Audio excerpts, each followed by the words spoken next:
हाय दोस्तों, अगर आप सब लोग मुझे फॉलो कर रहे हैं मेरे यूट्यूब चैनल पे, जिस पे कि मैं अभी तक रील्स ही बना रही हूँ, तो आप मुझे पहचान ही गए होंगे।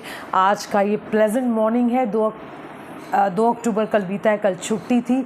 तो आज सोचा कि कुछ आप लोगों के लिए कुछ अपनी लाइफ से रिलेटेड कुछ व्लॉग बनाऊं, जिसमें मैं आपको थोड़ी बहुत अपने बारे में कुछ जानकारी दूं। बस यही है कि आज का दिन जो है, अभी मेरे हस्बैंड जो है वो घर से जा चुके हैं, वो ऑफिस के लिए रवाना हो चुके हैं, और उसके बाद अब I am left all alone with the work I have to do. तो मैं सोच रही हूँ कि मैं क्या करूँ।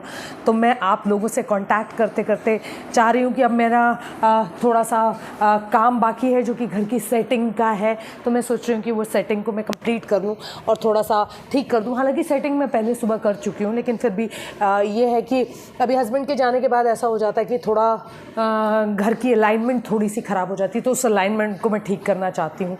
तो आप सभी ने देखा होगा कि मैं वीडियोज़ बनाना बहुत ज़्यादा पसंद करती हूँ, रील्स बेसिकली, और उसमें भी मैं बहुत ज़्यादा पुराने गानों को लेकर रील्स बनाना बहुत ज़्यादा पसंद करती हूँ। मुझे ओ.पी. नायर साहब, music director, Shankar Jaikishan music director, ये बेहद पसंद है।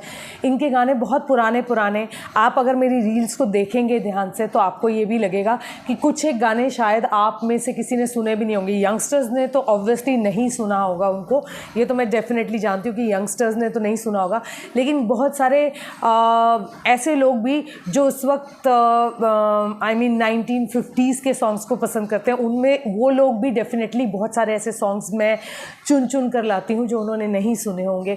इनफैक्ट मैं अगर अपनी बात करूँ तो मेरी एज से भी वो 30 साल पुराने गाने हैं, लेकिन समहाउ मुझे ऐसा फील होता है कि दे आर विद इन मी। मुझे नहीं पता क्यों ऐसा होता है, लेकिन मुझे ऐसा फील होता है कि वो जो सॉन्ग्स हैं वो सारे के सारे कहीं मेरे अंदर ही हैं। और व्हेन आई परफॉर्म देम, जब भी मैं उसे परफॉर्म करने पर आती हूँ तो मुझे ऐसा लगता है कि मुझे ना वो सॉन्ग्स जो हैं वो मेरे अंदर से आते हैं। Maybe I don't know, अगर हम बात करते हैं कुछ पिछले जन्म की, अगर यकीन करते हैं, तो मुझे ऐसा लगता है कि शायद मैं उस वक्त रही होंगी। That's why all these things are happening with मी।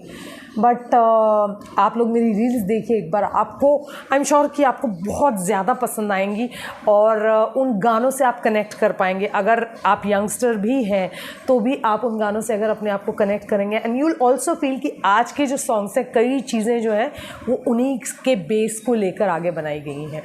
तो आगे भी मैं मतलब ऐसे आप लोगों के लिए ब्लॉग्स लाती रहूँगी, जिसमें मैं आपसे बातचीत करना बेहद पसंद करूँगी, क्योंकि मुझे लगता है कि जो चीज़ मैं करती हूँ उसके बारे में मैं आपको जानकारी दूँ। आगे मैं व्लॉग जो रील्स बनाऊँगी, तो मैं कोशिश करूँगी उसमें भी मैं किस तरह से बनाती हूँ बताऊँ मैं आप लोगों को कि किस तरह से मैं उसकी तैयारी करती हूँ।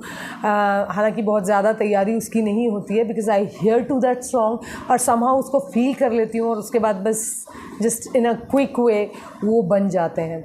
तो आप लोग एक बार जाइए, अगर आप मेरा ये व्लॉग देख रहे हैं तो आप एक बार उस पे जाइए और जाकर देखिए कि वो आपको कैसे लग रहे हैं। डू कमेंट और मुझे इनकरेज कीजिए। अगर मैं किसी जगह पर बेटर हो सकती हूँ तो आप मुझे उस तरह से भी गाइड कीजिए।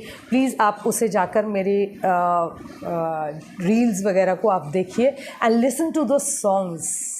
आई कैन बेट ऑन दिस कि अगर आप सुनेंगे, देखेंगे, तो धीरे धीरे you will fall in love with those songs. Even if you are a teenager और something like that, then also आपको वो बेहद पसंद आएंगे। सो अगले व्लॉग में मैं कुछ और अपने बारे में आपको जानकारी दूंगी। तब तक के लिए बाय बाय, टेक